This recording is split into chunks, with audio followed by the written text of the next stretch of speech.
Memeriahkan hari ulang tahun ke-18 Kabupaten Oku Timur, pemerintah daerah melalui panitia pelaksana membuka stand bazar UMKM di 5 titik zona kegiatan Kabupaten Oku Timur. Bupati Kabupaten Oku Timur Lanusin Hamzah yang ditemui usai melakukan peninjauan stand pameran UMKM mengatakan dibukanya stand pameran usaha mikro kecil dan menengah selain memeriahkan HUT Kabupaten Oku Timur ke-18 tahun, juga agar uang dapat menetes ke bawah untuk rakyat dan para pelaku usaha bisa menjual berbagai produk kerajinan maupun menu makanan. Bupati Oku Timur Lanusin mengingatkan masyarakat agar tetap mematuhi protokol kesehatan.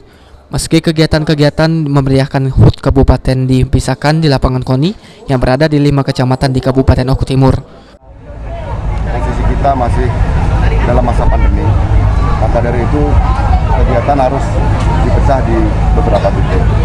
Dan yang kedua, bismillah tempat pertemuan antara kecamatan A dan kecamatan B. Seperti UMKM yang diunggulkan di Britang 2, yang Britang ini belum tentu tahu apa yang dapat menjadi unggulan. Nah, inilah momen saatnya kita ini untuk ngerumpi dalam kata lain, ngerumpi dalam bentuk yang baik. Bentuk yang baik tentu segala potensi yang ada di Kabupaten Oku Timur ini dapat ditampilkan di sini dan dapat saling bertukar wawasan. Selain stand pameran UMKM, serangkaian kegiatan lomba dan festival band diadakan untuk memeriahkan HUT Kabupaten Oku Timur ke-18 tahun. Aji, PAL TV.